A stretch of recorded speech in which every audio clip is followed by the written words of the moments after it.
Indonesia के खतरनाक जंगलों में रहने वाले इन आदिवासियों के पास जाने के लिए हमने एक लंबा सा सफर तय किया था।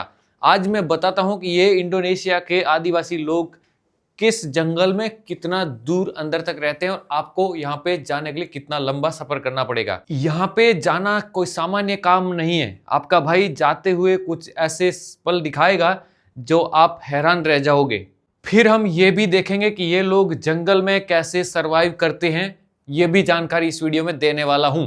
सबसे पहले हम समझते हैं कि इस जगह पे आप कैसे जा सकते हैं। भारत से तकरीबन 4000 किलोमीटर दूर इंडोनेशिया का एक आइलैंड जिसको सुमात्रा आइलैंड कहते हैं, जिसमें सुमात्रा नॉर्थ और सुमात्रा साउथ दो पार्ट हैं। अभी मैं आपको जूम करके दिखाऊंगा कि भारत से फ्लाइट लेने के बाद आप पहुंचोगे इंडोनेशिया के जकार्ता में, और जकार्ता से एक और फ्लाइट लेनी होगी, वो आपको लेके जाएगी इस सुमात्रा आइलैंड के पदांग शहर में, जो यहाँ पे है। देखिए ये पदांग सिटी है। पदांग सिटी काफ़ी बड़ा सिटी है और इसका एक एयरपोर्ट है। देखो इस सिटी के बाहर में, यहाँ पे मैं आपको दिखाता हूँ जहाँ पे मैं गया था। ये देखिए, ये है सुमात्रा का पदांग सिटी का एयरपोर्ट। इस एयरपोर्ट से उतरने के बाद आपको पदांग सिटी में जाना है एंड पदांग सिटी से आपको एक फेरी लेना है, जो करीबन 4 घंटे का समुद्री सफर करने के बाद आप उन आदिवासियों के गांव में पहुंचोगे। नहीं, आप उस आइलैंड पे पहुंचोगे। उसके बाद तो सफर आगे बढ़ता है। देखिए हम लोग यहाँ से बोट लेंगे इस आइलैंड से, पदांग से, और हम लोग कहाँ पे जाएंगे, यहाँ पे। तो ये यहाँ पे जाने के लिए आपको करीबन 4 घंटे की फेरी लेनी पड़ेगी, जिसके दौरान आप यहाँ पे पहुंचोगे। ये खतरनाक समंदर जिसमें लहरें इस तरह से उफनती हैं कि आपकी बोट हिचकोले खाती है और ऐसा लगता है कि आपकी बोट बीच में से टूट भी जाएगी।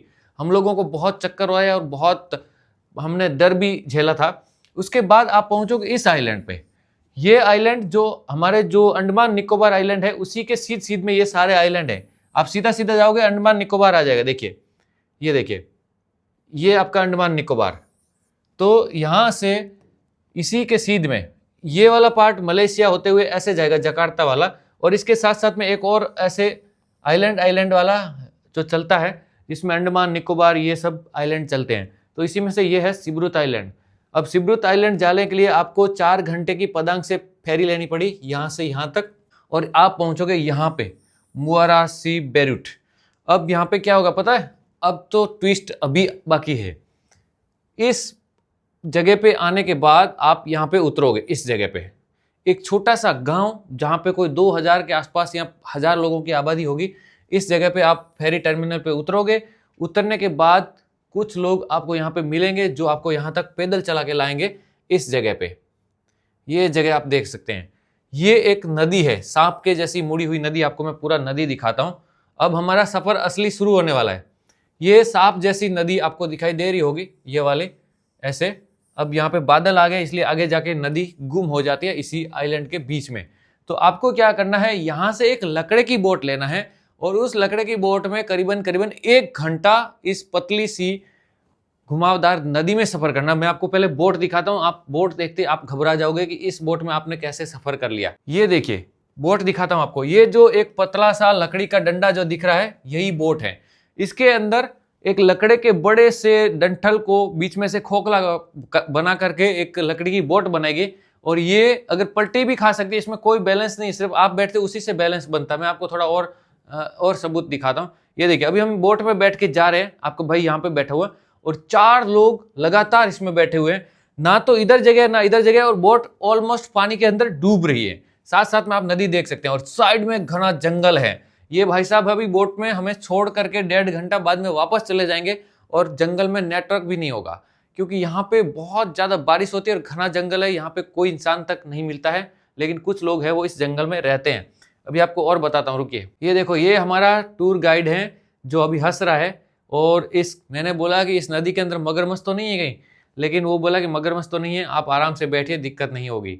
ये देखिए, ये देखो, ये बोट असल में आपको यहाँ पे दिखाई देगी। देखिए ये देखो, ये लकड़े जैसी बोट आपको दिखाई दे रही होगी। ये देखो, ये वाली बोट है लकड़े जैसी छोटी सी। इसके अंदर बैठ करके हम लोग इस 1.5 घंटे का सफर करेंगे। एंड उसके बाद अभी खतरनाक कहानी अब शुरू होती है। जैसे ही हम जंगल के एंड में पहुंचे तो अब हमने क्या देखा मैं आपको दिखाता हूं। अभी जंगल में पहुंचने के बाद आपको बड़े बड़े शूज दिए जाते हैं और फिर आपको इस कीचड़ वाली जगह पे करीबन 2 घंटे चलना पड़ेगा। चारों ओर आपके कीचड़ और साइड में आपको खतरनाक झाड़ियां होगी जिसके अंदर आपको चलना होगा। अगर आपने किसी भी झाड़ी को टच कर लिया तो कहीं भी सांप भी हो सकता है, जहरीला पेड़ पौधा हो सकता है और कांटे भी हो सकते हैं, इसलिए आप किसी को टच नहीं कर सकते। आपको एक लकड़ी का डंडा दिया जाता है और ऐसे लकड़ी के रास्ते बने हुए, इस रास्तों पे 2 घंटे आपको चलना होगा। आप अगर फिसल गए तो सीधा कीचड़ के अंदर जाएंगे। ये बहुत ही मुश्किल और बहुत ही कठिन सफर था।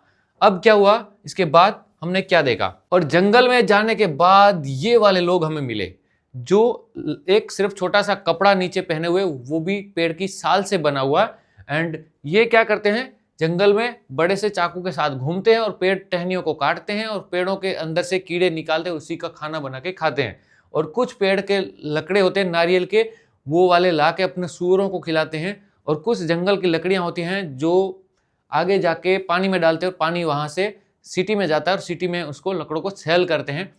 अब आज हम क्या करने वाले हैं, ये जो इसने लकड़ी काटी है इससे ये ऐसे कपड़े बनाएगा। देखिए, ये देखो, 2 भाई जंगल में हमारे साथ में है और एक पेड़ काटा है और इससे ये अभी इस पेड़ की साल से ये अपने पहनने का कपड़ा बनाएंगे।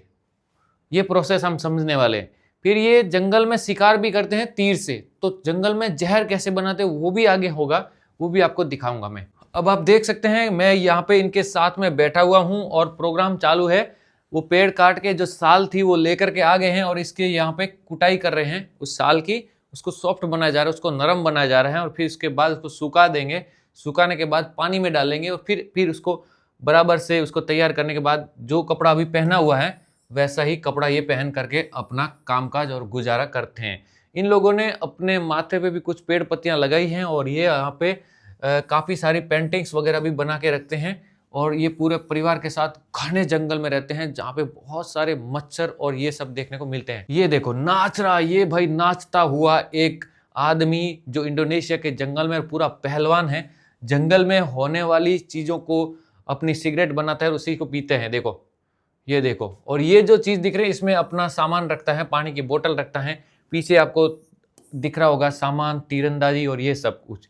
अब सबसे बड़ा सवाल है जो आपके मन में उभर रहा होगा कि आप लोग यहाँ पे कैसे पहुंचे, आप लोग यहाँ पे कैसे सर्वाइव किए। तो हमारे साथ में यहाँ पे गाइड होता है, यहाँ पे हमारे साथ खाना बनाने वाला होता है, यहाँ पे पोर्टर होता है जो हमारा सामान जंगल तक ले जाता है। ये सारी व्यवस्थाएं हम लोग पहले ऑनलाइन बुक करते हैं, पहले हम लाके एजेंसी के थ्रू बुक करते हैं। यहाँ पे रहने के लिए करीबन हमने 20 से 25 हज़ार रुपये दिए तब हम यहाँ पे पहुंचे। ये देखो, इनके यहाँ पे हर रोज बारिश होगी, घने वर्षावन वाले जंगल में रहते हैं। ये इनका घर है, देखिए ये जमीन से ऊपर घर बनाते हैं ताकि नीचे सूअर वगैरह पशु पक्षी इसके घर के नीचे रह सकते हैं और ऊपर ये लोग रहते हैं। ये देखिए, ये देखो, ये है इनका घर। देखो अभी मैं घर के अंदर जा रहा हूँ, वो सामने एक और घर बना हुआ है। और सुबह सुबह ये भैया जी कुछ धार लगा रहे हैं अपने चाकू की, जिससे ये पेड़ पौधे काटेंगे। और ये है इनकी वाइफ जो खाना बना रही है। सो खाना बनाने के लिए लकड़ियों का इस्तेमाल किया जाता है और ये भी बुढ़ी महिला भी सिगरेट पीती हैं। और ये अब सुबह सुबह मछलियां पकड़ रही हैं, एक पानी के अंदर ही जो घास के अंदर या पानी के नीचे छिपी हुई मछलियों को पकड़ करके अपना खाना बनाती है। देखिए, और जो मछली पकड़ में आएगी उसको इस पाइप के अंदर डाल देगी। ये बांस का बना हुआ पाइप है जो यहाँ पे पीछे रहेगा। देखो मछली यहाँ पे मिल जाएगी तो ठीक है, नहीं मिलेगी तो फिर से ट्राई करेगी। तो ये है इनकी लाइफ स्टाइल। कैसा लगा आपको कमेंट करके जरूर बताइएगा। मिलते हैं एक नए वीडियोज में, तब तक के लिए जय हिंद, जय भारत, वंदे मातरम।